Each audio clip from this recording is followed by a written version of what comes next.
Summer Soccer Silly Season episode 9. We got a lot to talk about. We're going to start with the Premier League, where we will get into some transfer talk featuring the best and worsts of the window, both deals and how teams have been doing.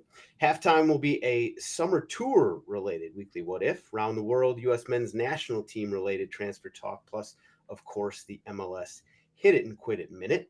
And then stoppage time with Ivan Toney's best bets and everyone's favorite segment, GOAWs. Now, time to welcome in this week's panel of beauties, starting with Tyler Terrence. And we had a question from the Discord, but it's a very good question. So shout out to the Discord members. It was about sort of how they decide on the commentator teams, number one, number two, kind of a longer winded question. So we won't get into that now. Hopefully we can work that in later. Question for you, random. Most recent book you started reading or movie you started watching that partway through you decided, nah, this sucks, I'm done? Interesting. I was going to give a really good book recommendation that I just finished, but I guess that's not what you wanted. You want no, but you can throw that in at the end. Oh, there was a book. You know what it is? I never read Devil in a White City growing up. Like, that was never on our list. And I read the first 50 pages, and I know it's a classic, and I know I needed to be more patient, and I just put it down, and I was like, fuck this, I'm done with it. No. It was too slow to start. I mean, you've done better than me, because I've had that on my I should really read this list for about a decade. I still haven't even started it. So you got further than me. So you're more of a Librophile than me. What's your recommendation, though? I just finished up reading Saving Sam, which is about the kid who was a Division I hockey player, and he got captured in Syria by the Assad regime. And it's basically about the story of how the 6 degrees of separation from this small Catholic family in St. Louis led him to getting rescued. And it's an incredible, incredible story. It's wild. Really, really good book. Had not heard of it. I may have to look into that. All right.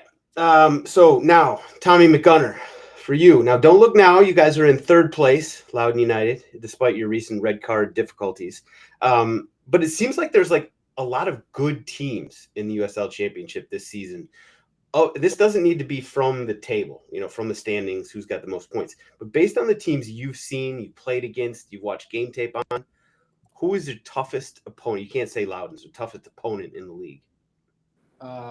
Louisville and Charleston. We've played Louisville 4 times this year, so that's a big part of that reason. They're 10 points clear, both of them, of everyone else in the league, meaning us in first place in the West. So, I think they're setting the standard right now. And they played pretty different styles of soccer. Louisville's a lot more direct in possession, and that can be challenging. And then Charleston's scoring goals for fun. So they're also tough. Yeah, they're on the overtrained list. I got an eye on them.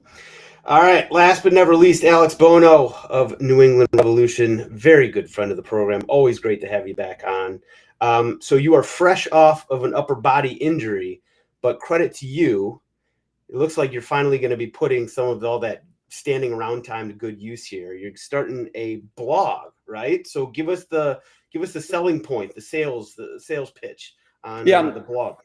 I'm the proud owner of a brand new titanium mesh plate in the throat after fracturing the old Adam's apple 7 weeks ago. So a little surgery required, little loss of the voice for a few weeks, but we're back. We're back in full voice. Tell me if I sound any different. But starting the blog, I obviously really enjoy coming on this podcast whenever I can.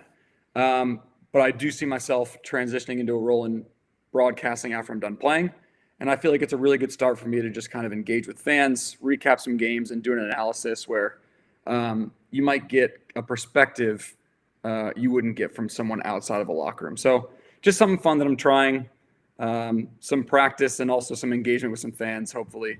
And it's been going on for 2 weeks. So I picked the worst week to start. We had a midweek game and we traveled on both the weekends. And I was like, well, I want to do every game day. And now I've got 3 in a week for my first week. So the foresight wasn't great on that, but we're underway. Listen, it's a little up in the road. Well, where do people find this? Where do people go to look for this? It's called Bones to Pick. It's a bit of a play on the nickname. It's on Twitter, Bones to Pick AB. And I'm always posting the most recent newsletter on the Instagram story. So follow me, Alex25Bono, to get all that action. There you go. Everybody go check it out. Hopefully we'll get some, some gory details. Unplanned plug, by the way. Totally unplanned plug. I wasn't expecting that. Oh, well, I came on to see you guys. We're trying to help out our friends. That's what we try and do. You didn't ask for the plug, but listen, you got to try and give your friends a little boost here and there. So everybody go check it out. Bones. There you go. Now we will move on to, let's see. Oh, we're going to check our chat real quick. Somebody else can post that if they want. Now, before we get to the transfer talk, we do have a couple quick words we want to get into from our friends at Kick It Soccer, the all-in-one tennis set at kickit.net. Tyler, what do people need to know about Kick It? Hit us with it. Kickit.net, Sam25 is the code you're going to use, 10% off of the basic soccer tennis set. We are basically halfway through the summer. Leagues Cup is coming up. And regardless of what your feelings are of Leagues Cup, we're not going to go there. Whether or not it's the killer of US Open Cup or a made-up tournament, just like everything else is made up in this world, is irrelevant. But we're halfway through the summer, which means you need to get Kick It, which means you're going to get 10% off because you're listening to this podcast, which means that you know ball. Sam25 is the code you're going to use. Kickit.net is the website you're going to head to. And it's going to be the best game. And you're going to, thank Sam's Army for bringing it into your life for the rest of your life. So you're welcome. There you go. Well done as always. A third thing you could call Leagues Cup a hell of a payday for some people. Just trying to play a little devil's advocate here. Yeah, if you win. No, I'm not in it this year. You got Thanks for changing that rule, MLS. You got an interesting few weeks coming up. You got All-Star Week right now, and then you're playing CF Montreal, two sides that are not in Leagues Cup, and then you have 2 weeks off before you take the field again? No, it's just one. I think they're going to restart it after. I think it's just 1 weekend off.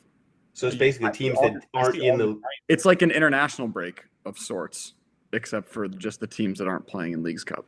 Yeah, interesting.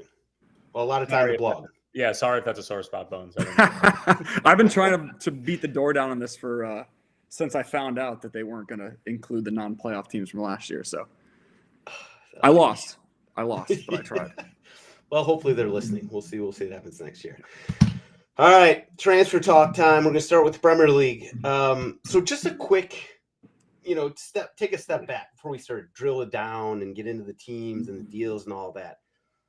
They are spending a shit ton of money. And I know we've been talking about this basically for years and years and years, but they're on track, I believe, to spend more than £1 billion just this summer. Obviously, the big six are at the head of, big seven, if you include Newcastle, are kind of leading the charge there. Man City, of course, per usual. Liverpool, not usually among the big spenders, are at the top of the list. In fact, Tyler, I'll go to you first. I mean, does it just feel like we're a little out of control at this point? No, this is just, I think, the market that exists at this point in time. The numbers are ridiculous. I think that it skyrocketed from the Virgil van Dijk acquisition from Liverpool 5 or 6 years ago, 7, 8 years ago at this point in time, up until now. And even going back to Philip Coutinho and stuff like that. And I know I'm naming Liverpool players, but at the same time, those were guys that were going for a lot of money. The other thing to keep in mind is that last year was 2.8 billion. Year before that was the record-breaking year of almost 2.5 billion. But the outgoing sales were 1.4 billion in that same 2023 year where they broke the record. So I think that, what we're seeing also is that teams are not spending nearly as much, and winter transfer numbers have gone down significantly. And I think that teams are not wanting to pay the ridiculous price tag that are tagged on in the middle of the season, and B, are afraid of what might potentially come of FFP and PSR and the whole thing. But no, I don't sure, I see the numbers floating around, and the Isak, if Liverpool didn't, get Ekitike, if they got Isak, then it would have been stupid big, and Florian Wirtz and the whole thing, and how much Mbomo's going for, whatever. But I don't know, just Yeah, the numbers feel big, but I just think that this is where we're at this point in time. All right. Bones, anything to add there? Yeah, I'm with Tyler on this. I think that the more money that gets thrown around ultimately means that there's a lot of money coming in. And I think that's really good for the sport, healthy for the sport to see it going back into player acquisition. And you hope that trickles down to salary numbers. And I'm all for players getting paid, obviously. So I like to see that whenever I can. So for me, economically, the sport's in a different place than it was 5-10 years ago. And I think that this is just kind of the growth of the sport. Yeah, fair enough. Tommy, last word on the subject? Yeah, I mean, I think this is more just a Premier League issue than a global soccer issue. I do think the same players, if let's say they wanted to go somewhere else, maybe not Madrid, the price is going to significantly drop. So I definitely think this is pretty specific to the Premier League. I don't doubt that. Okay, now looking at the Premier League, some of the big deals out there. There's been a lot of them. The big, Florian Wirtz obviously sort of broke all kinds of records, I believe. But Liverpool itself has been kind of in a new, I don't know. Does it feel like a new era for you, Tyler? Or is this just like a one-off window? Like what's is this new Liverpool? Boston Red Sox. You killed the Boston Red Sox, so you guys could. Fucking right, we did. I mean, jeez, that team is going to struggle for the next 10 years, and I don't. But you know what? I do think it's really impressive, though, and maybe we're underestimating the Fenway Sports Group as a whole. And like maybe the Red Sox are going to be like somewhat decent and like sneak in as a wild card team or maybe make a run in the playoffs or something like that as a wild card. Who knows? But Liverpool were not spenders for the past 6 or 7 years because the Red Sox were spenders. And look how well they did. And now all of a sudden Liverpool are actually spending relative to City and the other big teams, right? But to answer your question, I think that the new era, most like that narrative comes because Trent's leaving. But like, look at who you retained, right? Like it's still Allison, it's still Verge, it's still Mo, it's still Gravenberch, it's still McAllister. It's still Diaz. It's still Nunez for the time being, whatever the hell that means. No, not a new era, just like a juiced up, like lube me up, ready to go, back to back title winning Liverpool. Jeez. And just to sort of fill out the list here. So Liverpool, the deals, at least the big deals, Florian Wirtz, you got Kirkej for Bournemouth, Frimpong, Mamardashvili, and then Ekatika is not done, right? It's still pretty darn close to done. Yeah, so it sounds like that's pretty close. I mean, that is a hell of a list right there. If you go look at the other teams, I mean, obviously City, they got Reinders, Ryan Shirky, Aitnuri, Naipan is a smaller one, but they've also spent big in January transfer window, Marmouche, etc. Arsenal. You guys have done quite a number of big deals here. Zubimende, obviously. Nordgaard, Noni Madueke, and Kepa, both from Chelsea. And then there's the talk of, are they not going to sign Gyökeres? We'll see on that one. Chelsea is actually, I think they've spent the most just in terms of the amount of money that they've spent, gross spend, I guess, on the incomings so far. They've spent £210 million is what I read. I don't know how the PSR works on that. I'm not even going to try, but they've got Eswugo, Gittins from Dortmund, João Pedro, Delap, Estevao, Willian from Palmeiras. That is a hell of a list. In other big clubs, Newcastle has got Alanga, but they're at risk of losing some big guys in Alexander Isak and Livramento maybe. United, I believe the Mbeumo deal is now official. I know Cunha is official. Tottenham, we got Kudus. Vuskovic is actually not a new signing, but it feels like it is. We signed him like 18 months ago, but he's finally coming in. This kid Takai from Japan, and then I don't know what's going on with Morgan Gibbs White situation. I guess it's not official anymore. It was official. I think we got like 3 different here we goes from Fab, and yet it's still not official. So whatever the hell's going on there? Yeah, he's lawless at this point in time. Like Mikey's been calling it out for like well over a year now. I'm off the bandwagon. It's it's just trash. Like, I see too much of him on my feed. I see too much of the bomb and the fire alarm. It's not real transfer reporting. It's just, oh my God, look at me. I'm tweeting and I'm saying the name of a player who potentially might be on the move, and I'm going to get you interested just for a moment. But like, it's not actually, here we go. Regurgitating like the same thing with slightly different wording, like for 5 days in a row. It's crazy how much he has gone, in my eyes anyway. He like started out being at least kind of like a Big J, and now it just feels like he's an aggregator, just saying whatever the fuck he wants at this point. So in fact, I was going to have biggest winners and losers of the transfer window. Honestly, so far, I think Fab might be the biggest loser of this transfer window. But Bones, let's go to you. Of the clubs, I mean, I don't know if we want to focus on the bigger clubs or not. I mean, teams like Sunderland have been doing a hell of a lot of business as well. But, do we have any kind of winners or losers at a club level at this point? For me, I think that Liverpool's done really well. I'm kind of on that train with Tyler. That was a Liverpool fan, by the way. Keep that in mind, everybody. Of course. And I think Chelsea's done really well. And you look at Chelsea's recent form towards the end of last season, and obviously in the offseason going and winning the Club World Cup, which, whatever your thoughts are on that, similar to Leagues Cup, it is a real tournament. There was real money on the line, and they did go and lift the trophy at the end. So I think that they're really nicely set up for next season as well. Yeah, they wouldn't got the fact they've got João Pedro and Delap and had Nicholas Jackson as their starting line. I mean, granted, I assume that Nicholas Jackson is going to be gone, but man, that's just the most Chelsea thing in the history of Chelsea. They've always been a team that's carried a lot of guys and spent a lot of money, especially over the last 5-10 years or so. So it's no surprise to see they've gone and splashed the cash around. And like I said, I think they've made some good signings, and I think their recent form carries them really nicely into next season. Okay, so Bones said Liverpool and Chelsea, who technically are the two biggest spenders. Tommy, what do you think? Winners or losers at this point? Obviously, everything comes with an asterisk, right? We're talking about this in July 21st. So there's still deals to come, people coming, people going. But at this point, who do you like or dislike so far and what they've done over the summer window?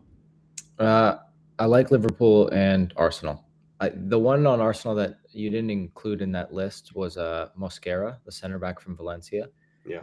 He's, I think, basically all but official. So they've done a lot of depth pieces there. Now I think everyone wants them to get a number 9, and I think that would take them over Liverpool for me. But I think Liverpool's doing a really good job of getting high-level players before they actually are priced into it, before Salah, Van Dijk, Alisson all get to the age where they don't want them anymore.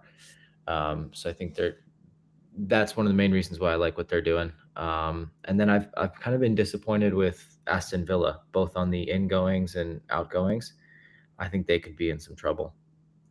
And isn't that related probably to PSR? Aren't they in serious financial straits, especially? Yeah, because the moves that they made in January were with the understanding that they were going to qualify in Champions League. They went after Champions League hard. Yeah, that's a tough Thomas, spot to see. I was going to ask you the question, but you unfortunately led me down this road, and now I'm going to have to come after you. So I need you to explain a little bit further what you mean by, if they sign Gyökeres, what does that mean? Take them above Liverpool in terms of like title favorite, in terms of just simply the transfer window? What do you mean by that? Transfer window. Oh, you still believe that? Yeah. Really? I do. Wow. Okay. I guess we'll find out in 12 months' time too. I just. Oh yeah, there we go. That's some big words coming from a club who just can't get out of their own way at the moment. No, somebody in the chat. Nobody takes perceived slights directed at Liverpool more personally than Tyler Terrence, and whoever wrote that. That's not even a slight. Owen writing that from Tyler. It's absolutely correct. Nobody gets madder about. We're having one of the best transfer windows in the past 10 years. And it has whether Gyökeres gets signed by Arsenal has no impact on that whatsoever. You're saying we're not having one of our best ones in the last 10 years? I don't think that that's saying much for your club. Number one. Number two is that I'm just saying that regardless of whether or not Gyökeres gets signed by Arsenal, I don't think that there's anything that anybody can do right now, with the exception of maybe you guys getting Isak, that would put anybody over the transfer window the Liverpool's have. Okay, if you want to go down this pathway, I think evaluating whether or not you had a good transfer window is super subjective to like what your squad needs at that moment. Arsenal doesn't need a ton of top level starting players. They You ran guys out of gas have because been doing this for years, though, where you're getting things that you don't need. And But what I'll say, you we got desperately need a striker, Tommy, and you don't have a striker right now. That's why I said if we get the striker. I'm not fucking stupid. If you I guys know. just got Gyökeres, I don't and didn't sign any of the other players, I don't think anybody would bat an eyelash at Arsenal's transfer window. They'd be like thumbs up. But if you don't get Gyökeres and you sign Madueke and Zubamendi and all this other depth bullshit, then people are gonna be like, well, what the hell are they doing? Like, I legitimately think that those are like appendages. You don't even need those signings right now. You really don't. But you do, because the team apart. Yeah, I get. I'm being a little hyperbolic. You know what I'm saying? No, from like a fan base thing, I get what you're saying. But you could say the same with Liverpool. Like at the end of the day, they don't need Mamar Dashvili, however you say that, or Kirkes in that logic. Why don't we need Kirkes if Andy Robertson's going to move to Atletico? But is he moving? I don't know. I think. I mean, half your fan base thought he was cooked for part of last season as well. I thought he was cooked after week 3. I looked at him. I was like, his legs are gone. Get him off my team. I wanted him gone in January. I love him to death, but he was cooked. But we needed Frimpong. We needed Kirkes. We needed Florian Wirtz. We actually didn't need. That was just simply a want. That's yeah. I mean, the two like more wants, I'd say, are obviously your two better signings than the needs. Ekitike is a need now unfortunately with Diogo Jota passing, on top of the fact that Nunez cannot be trusted to score in a Sunday league in Cincinnati, let alone in the Premier League. So do you think Frimpong, this is for Bones too, Frimpong and Salah like mess each other's rhythm, both being like extreme like wide players / an attacking wing back? Because that, for me, that was what was so lethal about Trent / Van Dijk with Salah, is they could pass in the ball from anywhere. So, what's interesting is I actually saw and read that Szoboszlai in their 5-0 win against Stoke in a friendly that they just played was playing right back. And so it would come inside like they did with Jones at the end of last year? I think. He's got the engine for it. Yeah. And the range of passing. Because, I mean, how many times did that long ball just break 3 different lines and just allowed them to go play? Like, even if it looked different than Klopp's version of it. So I think that having somebody who has that range of passing at that position is super important. But we'll see if that's actually a thing. Now, in the chat, by the way, the chat is going hard on Arsenal right now, and I would just want to give the chat a big hug. I love all of you, Anthony, Mayan, love you guys. So Mayan said, I think if anything, this is the season where Arsenal dropped down to 5th. Anthony chimed in, I think Arteta gets sacked this season. Listen, I swear, I didn't pay them to say any of this. I love it. If you guys don't get a 9, that's just crazy. That's just absolutely bananas. I do think you're going to get a 9. It's which 9 you get. I think Gyökeres is the 9 that you need / want. And if you get him, I will be a little afraid of Arsenal this season. If you get somebody like Šeško, nah, I don't think that's the kind of guy you guys need. But yeah, love it. Chat, you guys are just doing work. Keep going over there. Anything else? Let's see. So other teams we haven't talked about, Manchester United, kind of a quiet window. I know that one of the biggest news from them is the fact that Sancho deal is almost over the line and Rashford is maybe over the line.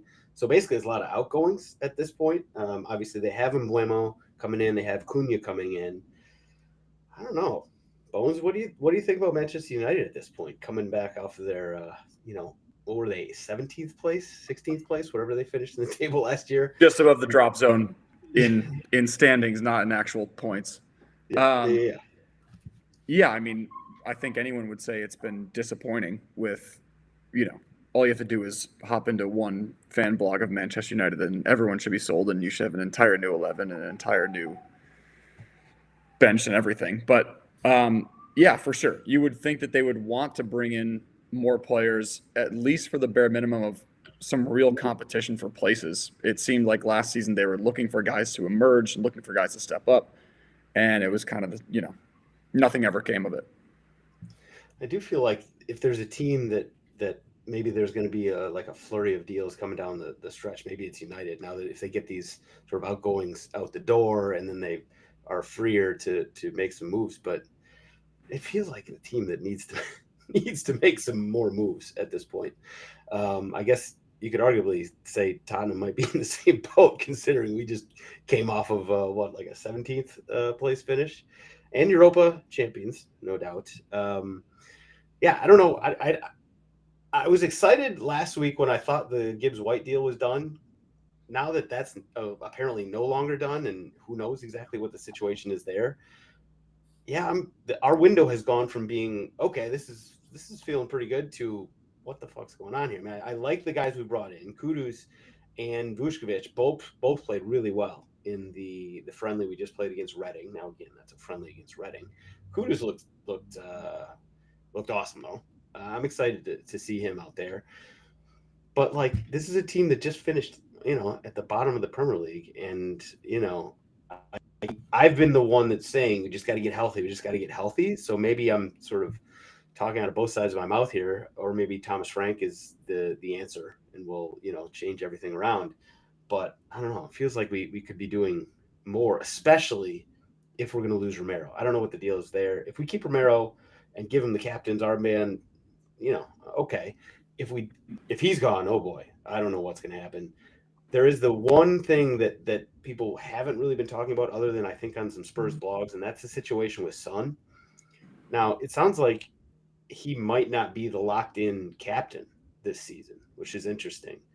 Probably the right call, though. If I just could have had my way, I think he should have used the Europa League final as a swan song, gone out a champion. Everybody would have loved him.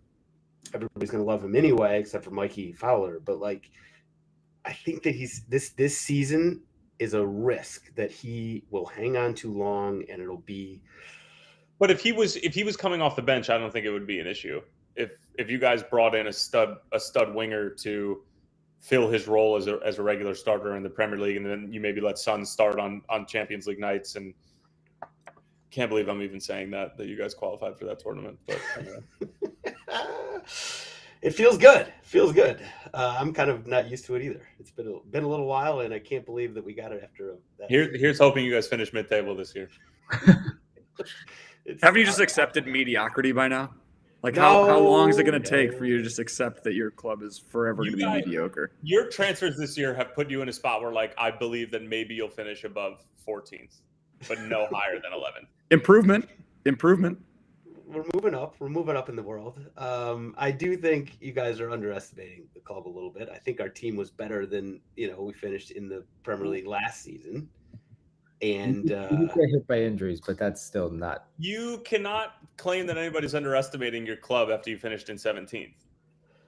That's not fair. That's gaslighting. That's not fair. I don't understand what gaslighting. Now this is a conversation I have with my wife all the goddamn time. I don't understand what gaslighting is. Stop gaslighting your wife and figure the fuck out. I reject the assertion that gaslighting is actually a thing. But listen, we need to do some business, and I'm gonna walk it back. I was excited last week. I'm not so excited this week, which makes no sense, except for the fact that Fab kind of screwed me with his "Here we go" on Morgan Gibbs White for $60 million. We got to do business, no doubt. Us and United, very much a TBD at this point. Aston Villa, I suppose, as well. Now, who did we get? Tyler, would you say are you going to go Liverpool? That's the winner of the transfer window so far. Of course. Now, I guess we'll do this. Tentative losers. Somebody said Aston Villa. Was that Tommy? Yep. Okay. Bones, loser of the window so far, with an asterisk, because obviously it's January or July 21st. Yeah, for me, it's United. I think that you lose two pieces that, whatever their form was, they've got ability. They're going to other big clubs, and you lose these guys that can contribute real minutes and be really beneficial for you. And you haven't done all that much to replace them and improve your squad. So a team that struggled for all of last year. And then now you haven't really done anything to truly improve your situation much from what it was. Okay, fair enough. Mine reminded me that, and this is what my wife says as well, rejecting that gaslighting is a thing sounds very much like gaslighting from Sam. Yeah, that's what I hear. It's a very circular argument that we get into on a weekly basis. Tyler, biggest loser from a club perspective so far? Dare I say Arsenal? Fuck off. Dare You're just trying to trigger things. Dare I say Arsenal? Listen, there's not many clubs, okay, that can come into a transfer window saying we have one singular need, one thing that we need to get done, and for there to be a plethora of them on the market, and they have still not gotten it done. I'm not saying that the other pieces that they've signed aren't going to be useful, particularly with balancing Champions League, and especially given how well you guys performed in Champions League last year, even given the injuries and everything that was going on, and without a number 9. And I'm still of the belief that you can succeed in Europe without a number 9. However, it is so ridiculous that you guys are the talk of the town in terms of needing somebody at that spot. And we are this far down the line of the transfer window already. And there's still really, I mean, the Gyökeres thing, like, it's what is it? It's certainly It's been not at the 1 yard line and it's fallen apart about 5 different times so far. Yeah. I'm pretty sure, like, to be fair, this is the sporting president's ethos. Like, he's Doesn't surprise me. or ownership. Regardless, you haven't signed anybody yet at the one spot that you needed. So I'm going to go ahead and say Arsenal. I love that you said it because One I was fucking thinking job. about saying it. One job. It means more coming from you than it does from me. Okay. All right. Individual deals. So I think when you talk about this, you got to talk about sort of in the context of how much they were bought for, how much they were sold for, that sort of thing. What's the best deal, Tommy? What's sort of your either best or worst deal so far? Individual deal.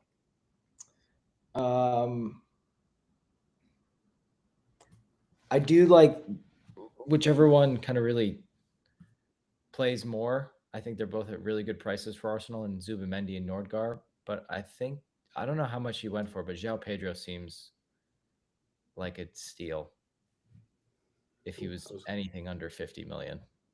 I think it was over. I think it was 55 million pounds. It was a lot. I'm not doing the exchange rate, but it could be him. Yeah. Okay. Bones, worst deal. Or, yeah, best or worst individual deal.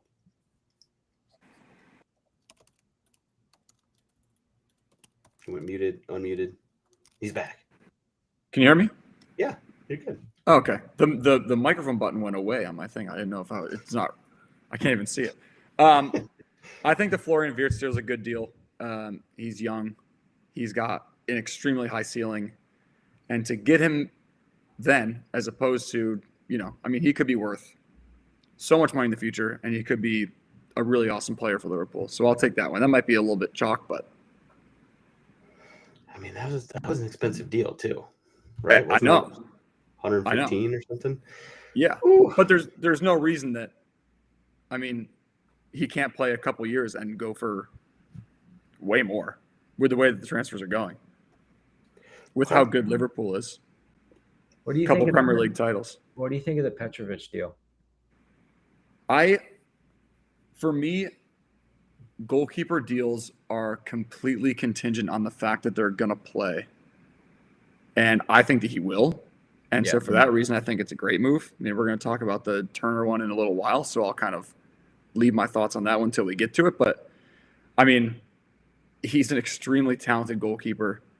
There's no reason that he can't, he couldn't have been a starter for Chelsea at some point in the near future. And so for me, to get him back into English football and to have him playing at a high level, I think there's no reason that he can't be the starting goalkeeper for one of the big 6 teams in the next couple of years. I think he's that good. In terms of like teams that we haven't talked about that might be having, or they're in the midst of just a very interesting window, Brentford and Bournemouth.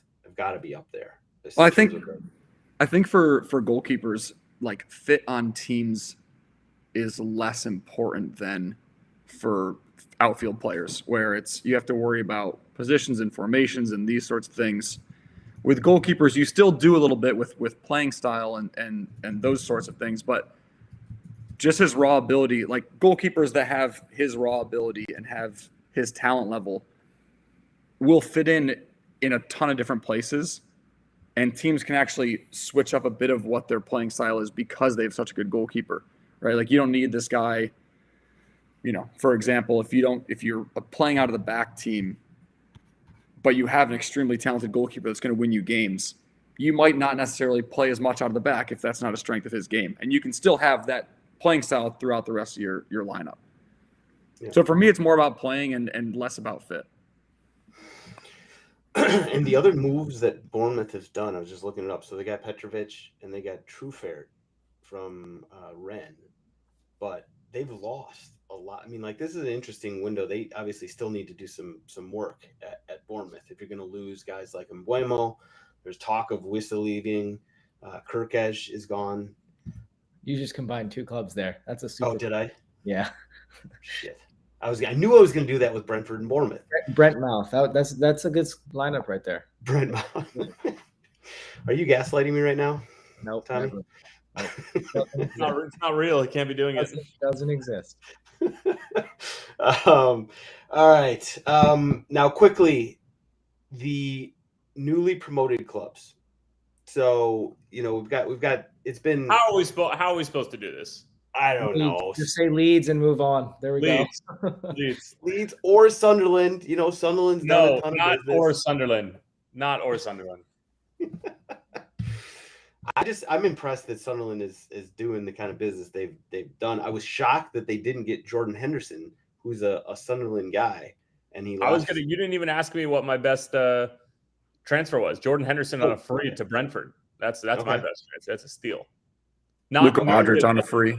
Not nearly as much of a steal as Arsenal getting Noni Madueke for $55 million. That is the bargain of a lifetime. 42. Way to do your math right.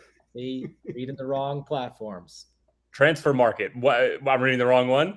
It's 42, and then there's like bonuses or add-ons that they have. But is it 42 million pounds and 55 million? For your sake, I really hope those bonuses don't hit because that probably means they've won the league. Listen, I ain't worried about shit like that. All right. Oh, I guess we actually have to ask you about it. It says 55 million pounds on transfer market. And was it 42 million? Oh, it says pounds. All right, Tommy's soon to be sporting director. Sorry, I didn't read. No. I literally just read this. I kid you not. I read this on FOTMob because I knew you were going to throw his name somewhere in there after you went down this train. And I was like, let me get the number right. Whether or not that number was shown to me as 15 million or 55 million, I was always going to throw shade at it. paying half $100 million for fucking Enzo Maresca's scraps. Mazel tov. Does that include the Kepa deal too? Mm-hmm. All right, we will move on. We'll get into the newly promoteds later. It's too early at this point. Actually, last question. On July 21st, how many teams are actually in the title race, Tyler? 3. And are you including Arsenal or Chelsea? Arsenal. Okay. Tommy? I am not including Chelsea at all. I would be the same with him, but I would actually, for right now, include Chelsea. Like, I don't know. All 4 of these teams are going to be like deep in competitions, like with injuries and stuff. Like the margins are so small for these 3 or these 4. I genuinely don't know at this moment. Alex, you can throw anybody else in there? No, but I will. I am with Tommy on this one. I have Chelsea in there for sure. I think that there's no reason they can't make a run at it. If they had lost in the quarterfinals of Club World Cup, would you be saying this? No. Okay. I wouldn't be. No. Okay. I wouldn't be. I think their win over PSG is a farce. I think that their half of the bracket in Club World Cup was a farce, and I don't think that they might not qualify for Champions League this year. Maybe, but that's probably because they just played an extra month of the 24-25 season. Look at Liverpool. They figured it out. They didn't play in this fucking sham of a tournament. I think Arsenal and Liverpool might have a head start. Yeah. Now, a couple of quick comments from the chat. Ryan Childers, close to 70 million for Mbuemo with only 1 year left. I didn't even realize 1 year was left on his contract. That I didn't actually. Horrible business. That's treacherous. Did they not announce like a new contract with the deal? I would be shocked if they didn't sign a new contract. Surely he signed a new contract. Right. You have. I mean, if that was 70 million and he didn't sign a new contract. No, they extended it until 2030. Do those contracts carry over always? I think you always have to come to personal terms when there's a transfer like that. I would assume, but like, yeah, I guess. Tyler's point is like, if you sign a new deal, a lot of teams have to pay you out of whatever the extension is. Like they put it into the transfer value. Like if you have 1 year left in your deal, okay. I'm not paying 70 mil because he's only got 1 more year left. But if he had 4, they'd be like, okay, right, out of it, yeah, right, for sure. Okay, fair enough. And also mine said best deal is Frimpong for the price. I don't know what the price was. Was it 30? 40. It was 40. I wasn't going to say it. I don't want to sound like too much of a Liverpool homer. I mean, listen, it's weird, but Liverpool, you know, we've talked. I guess so. There's 2 big losers here. Fab, I think, is the biggest loser of the transfer window. If there's a second one, it's that you don't get to like go on your high horse and be like, we just do things the right way. We don't spend to buy silverware like the cities do and all this. You can't say that. We did do things the right way. No, and Bones is backing me up as a neutral party in the saying that Florian versus price tag is not it's not exuberant. It's just not. Like paying 140 million for the best young player in the world who theoretically might lead Germany to a World Cup next summer is not bad business. It's not. That deal in and of itself, I'm not saying that's bad business. I mean, it's a ton of money, but he has, first of all, it's not just potential. He's incredible already. Yes. And his potential is even higher. That alone, I'm definitely not saying that's bad business. What I'm saying is that you guys buying Wirtz, Kirkesh, Frimpong, Mamardashvili, Ekitike, all in the same window. I mean, you are now hold on a second. Manchester City, Chelsea. You know, I don't know how many times I've been caught saying we do things the right way. I've always wanted us to spend money when we see fit, and it's not like we haven't in the past. We bought Virgil van Dijk for 75 or 80 million and broke the center back transfer record fee. Like we've paid a lot of money for players in the past, so we paid 80 million for Darwin Nunez. Listen, you're right. But listen, Liverpool has spent big money, but this window feels different from Liverpool. This is a product of success too, though. Like you win. This is what you get to do when you win. This is what you get to do. You get the money, and you get to go buy more players, and you get a taste of it, and now you want to sustain it. Like what you know, it's not like we're finishing and we're not winning titles and then going and blowing all this money every year or every other transfer window. You win. And the Red Sox thing is hand in glove with Liverpool. You can't ignore it. So if your owners are going to ignore another venture, then the other venture is clearly going to benefit. It's as simple as that. So like there's a changing in the breeze right now with Fenway Sports Group, and Liverpool just happens to have more wind in their sails at the moment. Economics 101. Supply and demand. The Liverpool, New York Mets fans of the group. Yeah.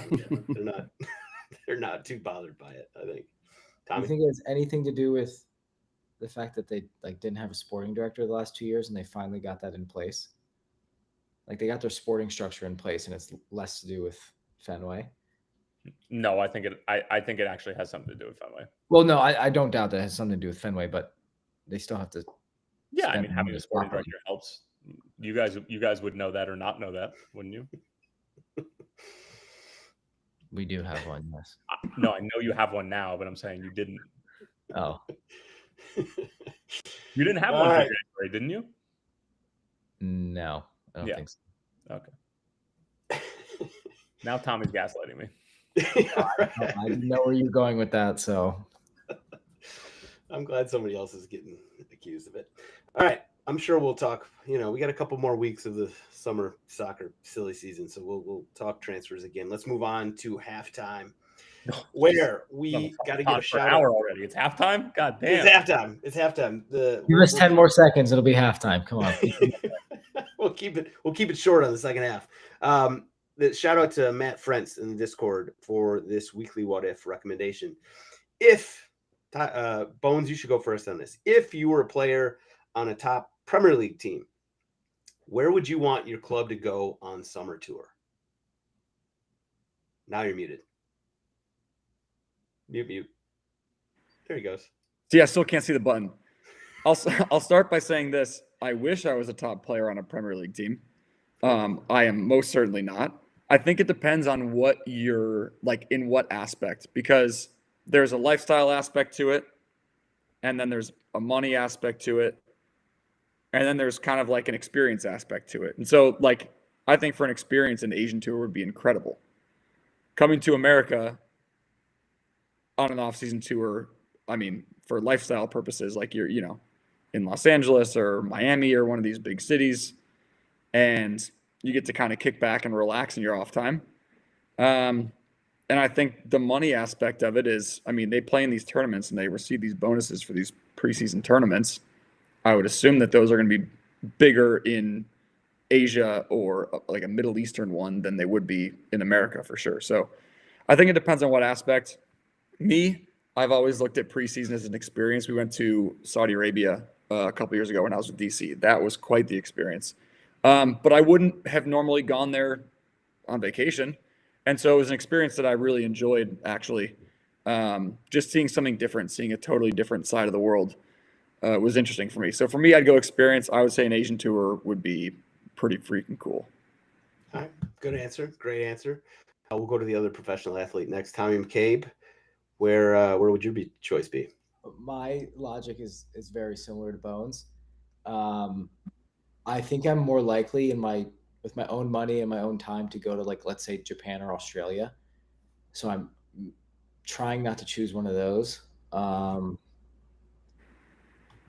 think maybe China or Korea would be interesting.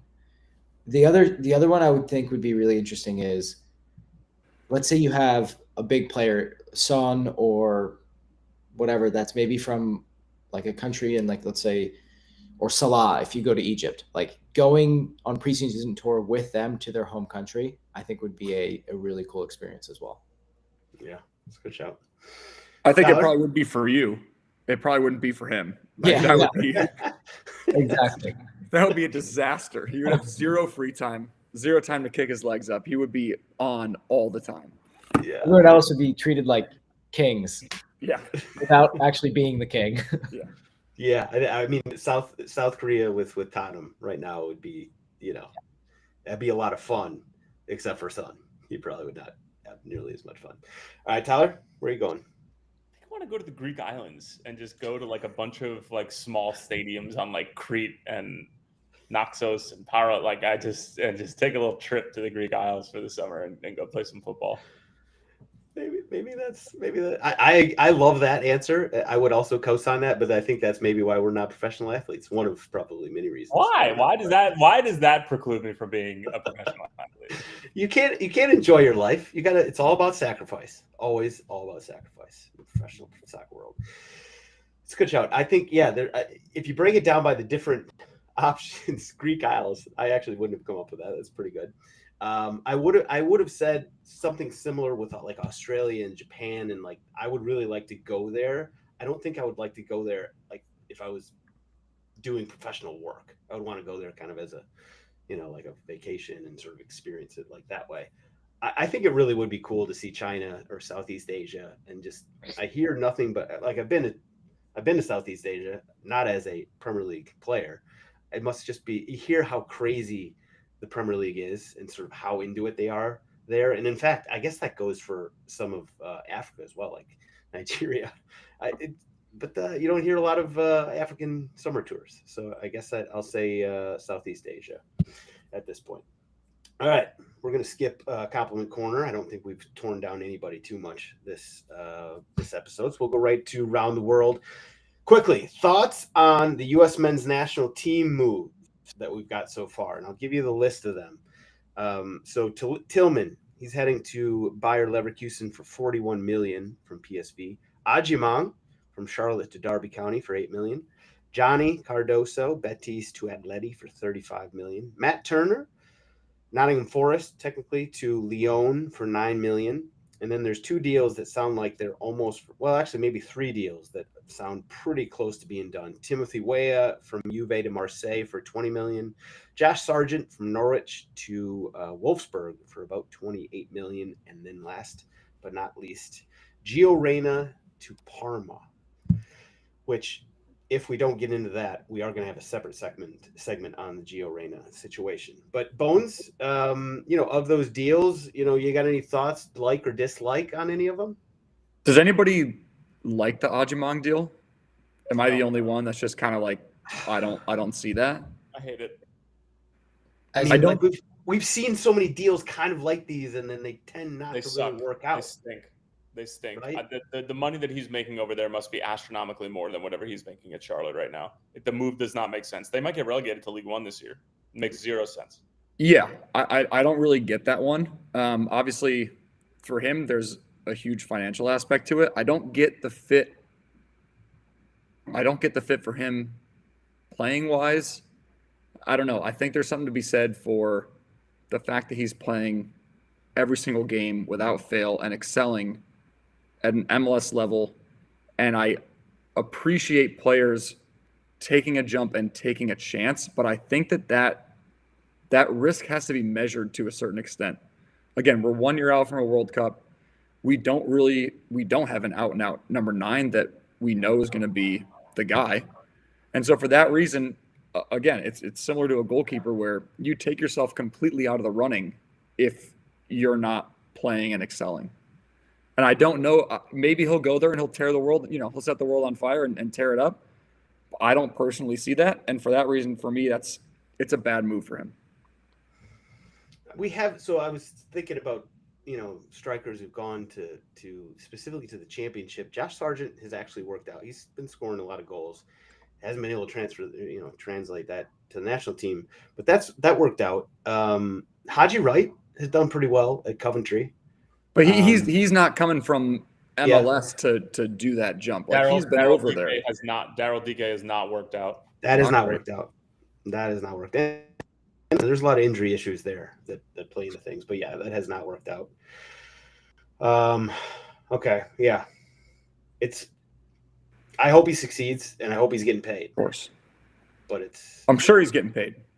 Yeah. On paper, it's maybe not the move you would want if you're really trying to lock in your spot as number 9 on the World Cup roster. Tommy, before I come back to Bones, I got a question for you on one of these transfers that we'll get to in just a little bit. But Tommy, which like or dislike any of these moves? I love the Tillman move. Just in general, I would have loved it a lot more if Wirtz left and Xabi Alonso stayed. It doesn't seem like Ten Hag's off to a great start, but I think he's great. I think he's due for a step up in level. Like generally for all these guys that like him, Ajimong, Cardoso going to Atleti. I'll leave Turner out of this, but Weah, I'm a little hesitant of them getting moves the year going into a World Cup. That if you're going to a bigger club and it doesn't work out your way, there's so much competition. You might be out of a spot come the World Cup time. And I think especially for Tillman and Cardoso, who are probably thinking like, hey, let me step up to a big team so then I can prove that I'll start at this World Cup. And for me, Tillman is going to a situation where he might be a bigger need than Cardoso. And I think right now he's a more interesting player for me for the U.S. So that's the guy I would give the shout for. So one thing I'll add for the Johnny Cardoso move, it seemed like he was in such a good situation with Betis, and he was playing so well. Everything was going right. I mean, hopefully he's getting paid more and all that. So I get the decision to take the risk and all that, but man, it seems like another year at Betis going into the World Cup would have been a very understandable decision had he gone that route. Tyler, thoughts on these deals? I like the Weah one. I like Tillman, like Tommy said. My question is where's Leverkusen going to be in the next 2 to 3 years? I don't really know what this is going to be all about. It was one thing when they had Frimpong and Wirtz and Boniface and the whole thing, and Xabi Alonso was still coaching, like I get it. But now it's going to be something where, like, is Tillman really going to be asked to be the guy or something close to it at Leverkusen? I think that that's an interesting prospect for guys like Tillman in addition to Weah going to Marseille. But yeah, the Agyemang one, from what I'm reading, he's making a little over $1 million a year. So you can't really compete with that. He's on 100,000 right now in MLS on his rookie contract. Like, well, you could have.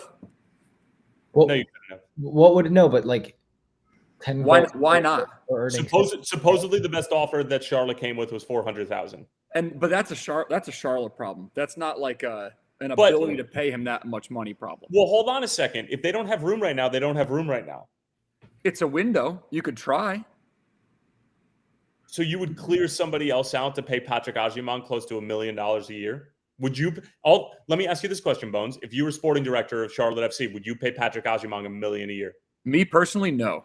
Okay, I wouldn't. And so from their perspective, then you offer them what you want to offer them, but it's not for lack of. What are we talking about then? It's not for lack of ability, is all I'm saying. It's not like listen. It used to be in MLS we cannot pay these guys that much money. Like you could if you wanted to.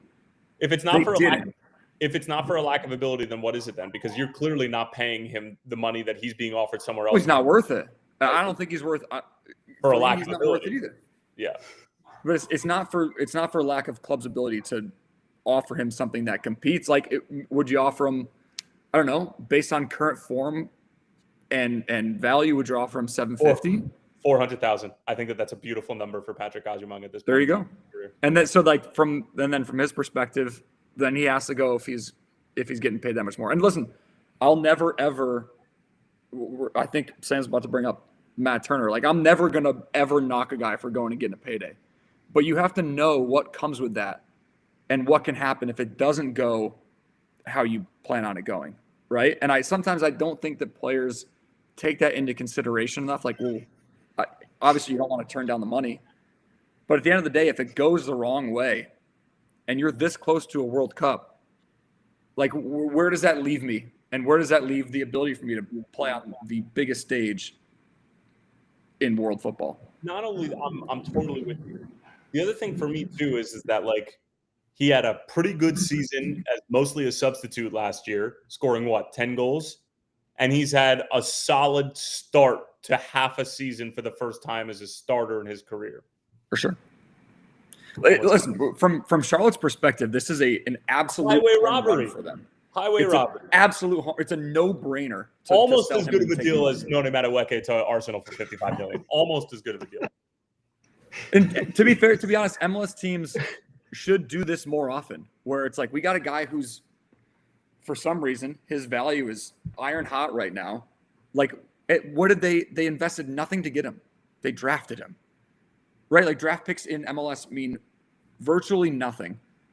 And so you have a player who has 7-figure value, and you see teams all the time like, oh, we want more. Like, we want 10 for him. And like, dude, it didn't cost you anything. Yeah. And if you don't value him high enough to pay him, then you might as well take the profit and go buy someone else that you think is worth that value. You know why he's overpriced is because of the U.S. 100%. Which I don't know when that became a thing. And not only it's been that way for the longest time. But not only that, but playing for the U.S. in a window where they're competing in a tournament with a B/C team. When did that become a thing? Like, I don't understand that. The second that you've stepped on the field, either your negotiating power in your contract has skyrocketed, or your value has always been inflated. But the sporting director at Derby County is creating that value, which is a farce. 100%. Because if Zoran Cornetta came to me and said, and I'm the sporting director of Derby County, and I'm said, let's make a deal. And he goes, all right, starting point. I'm Derby County. I'll offer you $3 million for him. Well, he just played for the U.S. men's national team. Fuck off. He just played for a B/C team with no Florin Balogun, with no Ricardo Pepi, and he was the only option outside of Brian White. So, no, he's not a U.S. men's national team player. He just happened to be on the roster. Yeah.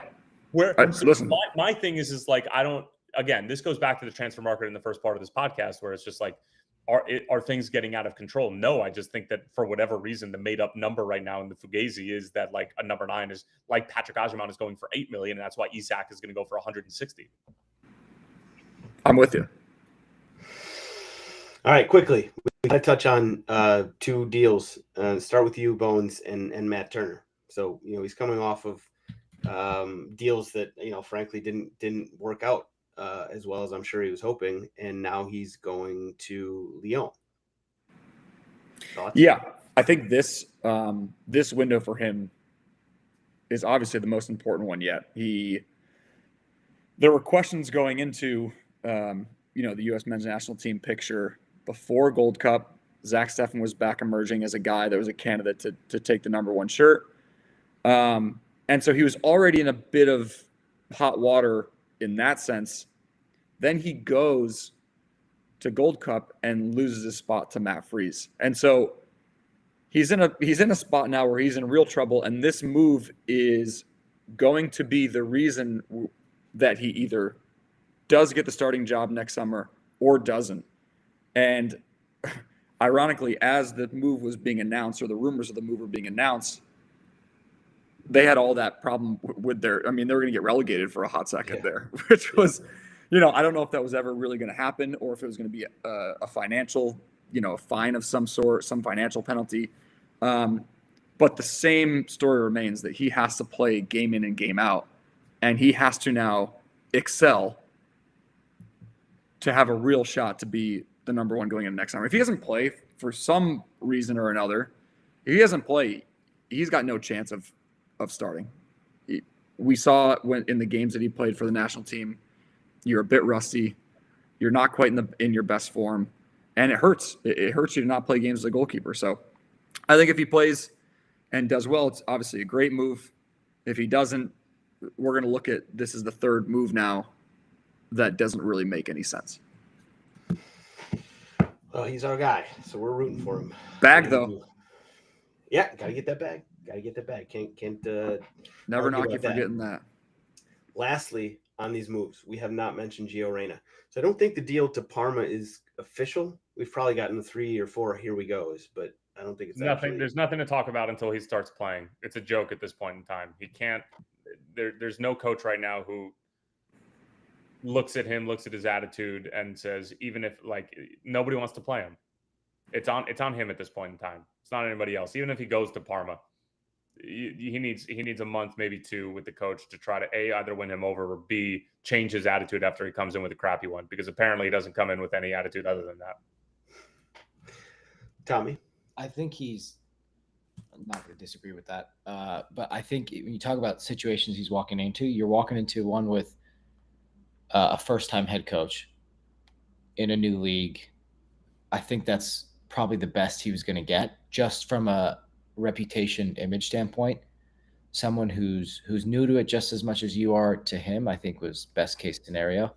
And if Carlos Cuesta is anything like people have said in kind of Arsenal circles, he's got great energy, great personality, and could probably bring the best out of him in that end. So I like it, but I like it only from face value and trying to be optimistic. So I was going to say, good for you for being optimistic about it. Yeah, no, I am. I'm not. That's right. Tyler shit on it big time last week when he brought it up, but we had to bring it up again. Well done, boys. Lastly on this, we got to get our MLS hit and quit it minute in, and the minute man himself. You ready to go? Let's do it. Born ready. All right, so match day 26 in Major League Soccer, final game before All-Star Game 2025 in Austin, Texas. And we are going to start down south with the I-85 derby between Atlanta United and Charlotte FC. As you all know, Atlanta have been dreadful this season, just falling short of every single expectation we had of a club who spent $50 million over the course of the past 2 transfer windows. They start out the game great. They desperately needed a win. Ronnie Dyla said it's as close to a must-win as we can get in July. scored the opening goal. What do after going into the locker room up 1-0 at halftime? They give up a goal in the opening 15 seconds of the second half. Charlotte scored 3 unanswered. Lotte gets one back to make it 3-2, but Charlotte hang on for a 3-2 win. That's now 3 wins on the bounce for Dean Smith and company. Meanwhile, north of the border, Mazel Tov to the Chicago Fire. You, along with basically every other team in the history of soccer, have beaten CF Montreal by a score of 2-0. Meanwhile, in Foxborough, Massachusetts, at the home of our very own Alex Bono, it's Orlando City coming away with a big 2-1 win over the Revs, who are now winless in their last 8, if I'm not mistaken. Bones, I'm sorry to pull that out, but it is not a good slide right now. But Adam's apple is healed. That means potentially the locker room is going to be healed, and we're looking forward to beating CF Montreal in the next game. Meanwhile, in Harrison, New Jersey, Inter Miami 5, Red Bulls 1. Messi and company were pissed off after getting drilled by FC Cincinnati on Wednesday night by a score of 3-0, and you don't want to come across a pissed off Lionel Messi. He was magnificent in Harrison, New Jersey, as he has been over the past few times that he's been there. Miami bounced back with a win of their own. Meanwhile, in Columbus, Ohio, the Crew get a 2-1 win over DC United, Bones' former team, who have been just absolutely piss poor. But along with CF Montreal, you can't really blame anything that the coach is doing or what the roster looks like, because it's simply coming down to ownership and management at this point in time. And God bless both CF Montreal and DC United. They need complete home makeovers, and I don't even know if that would do it for them, because it is just diabolical in both of those cities, in Quebec and in our nation's capital. Meanwhile, in North Texas, FC Dallas win by a score of 3-0, and you're saying to yourself, who might on earth FC Dallas be beating 3-0 without Lucho Acosta, who apparently missed the game due to personal reasons? And their communication staff put out a tweet that says he's missing the game due to personal issues. We look forward to having him back in the team, and we fully support him. Whatever the fuck that means. St. Louis is the team that they beat, because St. Louis have been piss poor all season long. So congratulations to FC Dallas and company. Meanwhile, Houston Dynamo and the Philadelphia Union played to a 1-1 draw. Jack McGlynn kissing the badge after he scored against the club that gave him his start in his professional soccer career. Ouch to all the Philadelphia Union fans. But it says a lot about what Ernst Tanner and that club is all about in terms of dealing with players. And apparently it was just simply a phone call and said, you're on your way to Houston, pal. Better pack your sunscreen. Tommy McCabe, I'm looking at you, pal. More sunscreen for you out in the sun. Pacific Northwest, Seattle Sounders 3, San Jose 2. Sporting Kansas City 1, NYCFC 1. Nashville pick up a win against Toronto FC. Don't look now, but San Serge is making a very, very, very real case for MVP. Scored another goal, and I think he's up to 15 or 16 so far this year, up in the Golden Boot ranks with Ty Baribo. Meanwhile, Real Salt Lake playing at home against FC Cincinnati. Luca Orellano with arguably his best goal of the season, one of the only goals that he's scored this season, and FC Cincinnati have now made it a couple of wins on the bounce after that Hell is Real derby loss to the Columbus Crew. Meanwhile, big game between two of the top teams in the Western Conference. San Diego won, Vancouver Whitecaps won. El Tráfico, boy, it just never disappoints. It doesn't matter whether LA Galaxy are on the cusp of potentially getting relegated in a country where we don't do promotion relegation, or if these are two MLS Cup contending teams. The game is always going to be drunk. 6 goals split right down the middle. LAFC get a red card. Galaxy scored 3. LAFC scored 3. They split the spoils. And then we would finish in the Pacific Northwest as Portland Timbers would be celebrating their 50th anniversary, going all the way back to 1975 when professional soccer kicked off in Portland, Oregon. And it's a 1-1 draw between Minnesota and the Timbers as the final match of match day 26 would be complete. And now we are looking towards Friday, July 25th as the resumption of regular season play, while Leagues Cup is also going to be kicking off simultaneously. All right, attaboy. Minuteman hit us with it, as always. Now we will move on to stoppage time, where Ivan Toney's best bets. The overtrain was cooking. We were cooking so hot. I think we were like 22 for 23, and then the last Saturday and Sunday took a little bit of a digger. 2 losses to finish the week, which was unfortunate. That's all right. It's all right. We're still doing the math here. Is 22 for 25, not so bad. So this week, we're going to go overtrain 5-a-side. That's 1 game a day, Wednesday through Sunday. These are all going over. Put your goal hats on. We're going to start in the K-League, where Jeonbuk Hyundai are playing Gangwon on Wednesday. And that one will be a lot of goals. Thursday, we're going to, I believe it's... You're not allowed to say the game's going to have a lot of goals. These are all overs. We get it. Jesus. Good point. That's a good point. Sorry, I was trying to do a little filler because I needed to tell everybody. Yeah, no, I know. This next game was from. So it's a Europa League qualifier. I knew it was a qualifier. I didn't know it was Europa League or Conference League. Europa League qualifier between Midtjylland and Hibernian on Thursday. Friday, we're going to the Finnish lower divisions. I believe this is the 3rd, if not 2nd division. Atlantis is hosting KUPS Akatemia. Saturday, we're going to come a little closer to home. Inter Miami and FC Cincinnati are going to get reacquainted. And finally, on Sunday, we're going to the Danish Super League, OB versus Viborg. All right. Now, Bones, I know Bones to pick might have some picks in it. Do you got any picks for us here? Yeah, whatever the MLS All-Star over is. It could be 13 and a half. Take it. Yeah, take that. Literally every single attacker they picked, even midfielder, is it like a high up the field attacking player. There's not a lot of defensive midfield players getting recognition this year. So look for a bit of a track meet on Wednesday night. There you go. Followed by more MLS games on Friday, as somebody pointed out in the Discord. Yeah, that was me. That's dumb as hell. There's like 6 games. There's like six or 8 games. That's crazy. That's so MLS. Tommy, best bet. What do you got? Yeah, take all your bets and just place an under on it. I don't like you right now. Is it just because I'm so hot? Is that why? Yeah, we got to cool you off here. All right. Don't like it, but I respect it. Tyler? Unfortunately, Bones, I'm gonna throw CF Montreal on the money line into a parlay, and I'll explain why, because Carlos Gil is going to be in Austin. Is he not for the All-Star game? Well, you know how the All-Star game works. They play for a little while. This is insider info. No, we can't have this BS over here. You're right. I don't know anything about it. That was more of a rhetorical question. All I'm saying is that Carlos Gil is going to be doing God knows what in Austin, and Lord only knows that you need him to perform if you're going to pull out 3 points. And I like a little bit of juice in my life, so I'm going to throw CF Montreal on the money line on the road in Foxborough, along with the Houston Dynamo winning at home against the LA Galaxy. I'm going to get investigated. I don't know what exactly this is coming out to, but that's my two-legged parlay for the weekend. Incredible. Just to make sure, Alex Bono had no insight. He was not involved in this pick. I mean, listen, I can't bet on soccer. I would never bet on soccer. I'm not allowed to either. This is just simply if people wanted to follow my advice, you're more than welcome to. It's friends helping friends make money. There's nothing wrong with that. Nothing illegal. We'll see who plays on Friday. We'll see. I don't know. Also that. There you go. All right, let's finish strong, boys and girls. Go is time. Bones, you're the guest. We'll let you go first. You gotta go for us.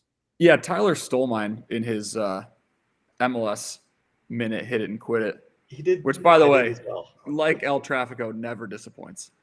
That's right. Yeah, Jack McGlynn kissing the badge is something. I mean, it takes some real balls to do that, first of all.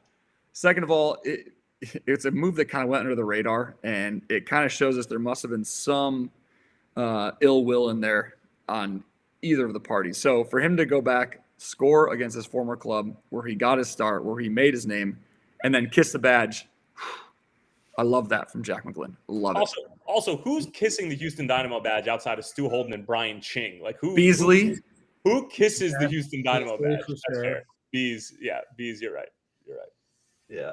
Darwin Soren, like what are we talking about? Like, it's the Houston Dynamo. That's a good shout. That's a good name. I'm going to go out on a limb and say it wasn't really the badge that he was kissing. It was, I wonder what it was. Yeah. It was a middle finger. Yeah. Well, you stole my go. I was going to give it to him as well because that is just a hell of a move for all the reasons already summarized. So I'll have to find something new. In the meantime, Tommy, you got to go for us. Yeah, it's like the same person, but 2 different ones. So Marseille's released like an all or nothing, and De Zerbi, he can speak, man. He's given like a passionate, like 2.5 minute speech in Italian, and he's got his translator in French talking about like courage to play, and he's just like grabbing his translator, throwing him back across the screen and everything. It got me pretty fired up. But then they show also, in the Arsenal one where they show like Lacazette and Cedric when they get into the fight, and they show that as like part of the trailer. They show that between Toney and De Zerbi, and so I think there's a direct correlation between why that guy stopped playing at Marseille. and that was the moment. So I'm looking forward to looking into that one. You can draw a straight line between Yeah. between the two. All right, fair enough. Good shout, Tyler. What do you got? Boy, I didn't know that this part of the episode was going to be coming this quickly. Why don't you show your T-shirt there? Oh, yeah. The one good thing that Atlanta United have done this year, they did a collab with MARTA, their public transportation system. So this little logo right here, that's the symbol of MARTA, literally like the L in Chicago or the subway in New York City. And they hooked it up with some free swag. That was before I started to bash their club for a biblical collapse in the second half. So I don't know if they wanted it back after I poo-pooed all over them, but here we are. And I appreciate Atlanta United for the collaboration, the creativity, and then also the free swag. Oh, you know what I'm going to give it to? The heritage kits in Major League Soccer. Those things have been sick, all of them. I love all of them. They're great. DC's, Seattle's, Columbus, Minnesota United's is top. Bones is looking at me like a crazy person. Keep going. You're missing the very best one. You're missing the Revolution. Did I say Seattle? Did I say Seattle? Seattle's for me is down. San Jose. San Jose is the best one. So sick. So? I thought Charlotte's was pretty good too. That for me was bottom. Absolute bottom was Charlotte. First of all, what are you, like an animal hating, Boston? Animal hating? It's highlighter yellow. There's there's orcas on the Seattle one. Who hates an orca? What are you? Were you like pro SeaWorld? Do you want like orcas to be held in captivity? Absolutely not. Absolutely not. You're trying to get me investigated for all kinds of different reasons today, and I'm not having it. He's never coming back. I like that one. I like that one better in action. The Seattle one in action. When I saw the pictures of it, I was like, "This is not great." Charlotte's didn't look good. Better in action. I've never heard that about a kit before. 100% looks better in motion on players in the game. You can't really see it when it's kind of blurry. Exactly. Well, you could see Charlotte's. You could see that from Mars. The Lightning.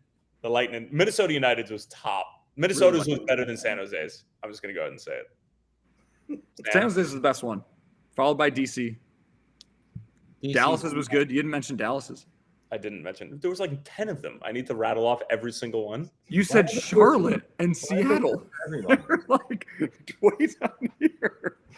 It's personal preference. Don't yuck my yum. I'm allowed to say whoever the fuck I want. It's my GOAW. You had yours, which technically I'd already said. You know who my GOAW is? San Jose Earthquakes Heritage Kit. There you go. Okay, boom. Good. I'm glad that you have two now. You're following in Sam's footsteps. He has like 9 GOAWs. We're going to be on here for another fucking 20 minutes. Go ahead, Sam. Who are your 10 GOAWs this week? Rapids was good. Rapids underrated one. I liked Rapids too. You guys Eskimo bros the go there a little bit, but we'll go. I'm going to keep it short because I actually had Jack McGlynn as my only GOAW, but I had to dig into the old archives here to figure out some other ones. I'll give 2. Pochettino, the behind the badge video of him very clearly caring a lot about the U.S. Result against Mexico. I enjoyed that. It sort of put a lot of the haters in their place about him not really caring, blah blah blah. I will also give it to the UK Home Office, who finally released the most important data that's out there, allowing us to have the standings, a table for the 2024-25 season of which clubs had the most fans arrested for essentially cocaine possession at their stadiums. So Manchester United was won the title. Congratulations to the Red Devils. That's right. Champions of match day drug arrests to Manchester United. So nobody says they can't win trophies anymore. West Ham in a very unsurprising second place. Third place, Newcastle. Fourth, Liverpool. Well done, sir. Fifth place. Honestly, that's not a bad top 4. Like, that's a top 4 that would go to battle. I mean, West Ham obviously is the outlier, but like Newcastle, United, and Liverpool, like, it's not bad. Going down the list, we have City at 5, Everton at 6. Then we get kind of strange. We got Leeds at 7, Sheffield Wednesday at 8, Southampton at 9, and then rounding out the top half, Tottenham Hotspur. This is strictly cocaine possession? It's Class A drugs. And so I Class A think it was, narcotics. Okay, so it's not strictly cocaine. Okay. it's mostly cocaine. I think it's mostly cocaine. I don't think there's a What lot else of did you fentanyl. put in there that you'd bring to a I football don't think match? there's a lot of fentanyl. Please describe all the class A's for us. Heroin, I actually have no flinging idea. heroin around at Craven Cottage. No, they're civilized in that part of London. At least They're too good for that. They're the real. I'm surprised they're not in the cocaine category. yeah. So shout out to United. You guys are number one. Glory, glory. Alex, Bono, Bones, everybody go check out the blog. Bones to Pick. You're the best. Thanks for coming on. Hair looks great. Glad you got the little Adam's apple. The little Adam's apple issue sorted out. Hopefully we won't be doing that again.